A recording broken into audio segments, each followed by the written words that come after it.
gender partiyamiz. Men bolajonimni kimligini bilaman, adajoning lekin bilmaydilar.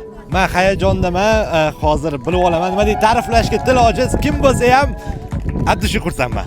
Hozir o'rtalarimizdan so'raymiz, o'g'il yoki qizligini. Qizmi o'g'ilmi? Qiz. O'g'il. Qiz. O'g'il. Yigit nastoящий. Alloh bergan. Qizcha bo'la qolsin. Девочка. O'g'il bo'la qolsin. O'g'ilmi? Voy, men bilmadim. Qiz meniki.